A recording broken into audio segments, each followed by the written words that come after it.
Hola a tothom, benvinguts a un altre vídeo. Avui anem a parlar d'una forma de comunicar-nos que ens perjudica molt, però que no en som conscients perquè forma part de la nostra forma de comunicar-nos, de parlar.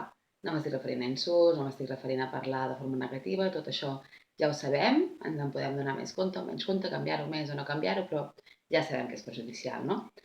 M'estic referint a que tenim la mania de posar el ets o el soc davant d'un adjectiu negatiu que moltes vegades té a veure amb una forma d'actuar i no amb la forma de, d'éssers, no?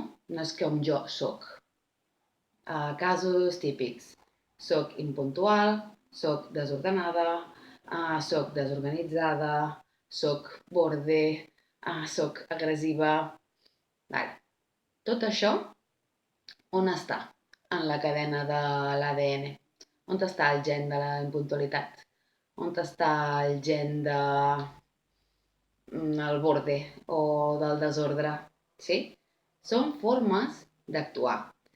Què passa? Que com que jo, per experiències pròpies, perquè sempre m'ho han dit, perquè sempre m'ho he dit, ho he considerat que és el que sóc, és molt difícil que ho canviï. Per què? Perquè l'ésser el considerem estàtic, el considerem, tot i que tampoc ho seria, no? Però el considerem bastant inamovible. És el com jo sóc, no? És com ser ros o ser moreno. Llavors ens costa molt més canviar el que considerem que forma part de la nostra identitat. En canvi, els actes els podem canviar. No hi ha problema per canviar un acte, no? Jo puc haver actuat d'una manera i després actuar d'una altra. Pot haver més o menys treball, però no ho veig tan complicat com canviar el soc, la meva forma de ser.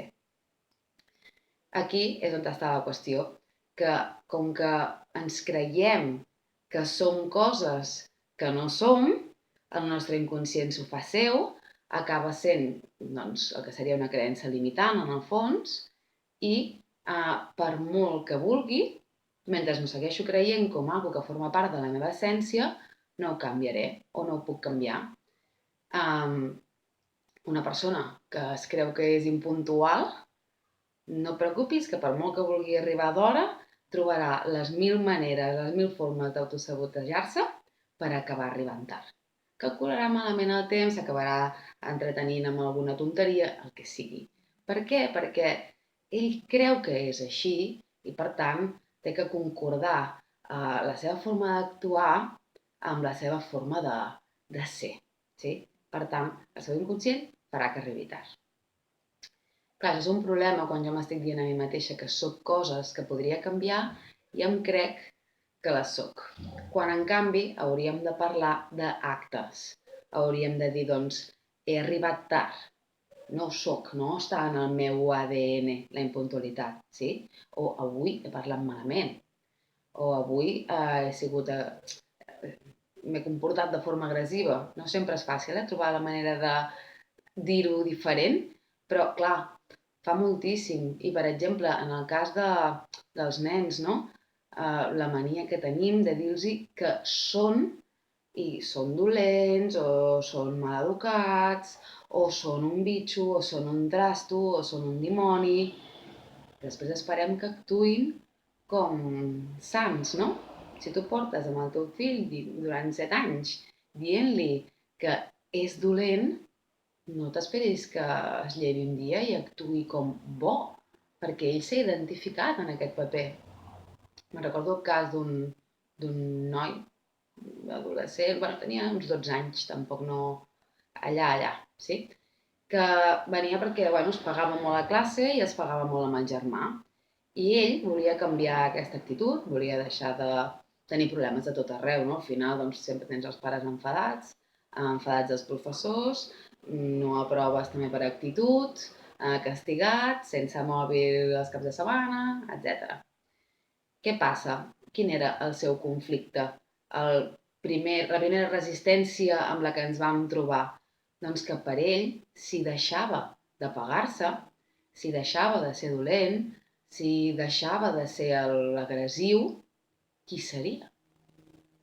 Tenia por de perdre's a ell mateix si deixava de ser dolent perquè era el que havia pensat sempre que era i I m'ho deia, és que jo no vull deixar de ser jo.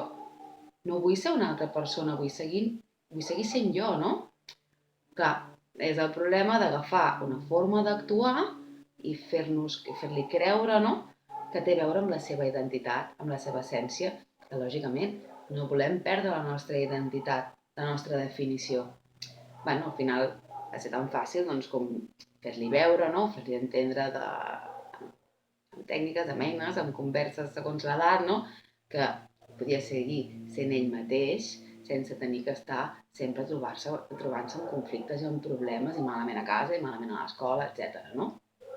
Per tant, si jo vull canviar alguna cosa de mi mateixa, el primer que hauria de fer és deixar de parlar-me com si formés part de la meva identitat.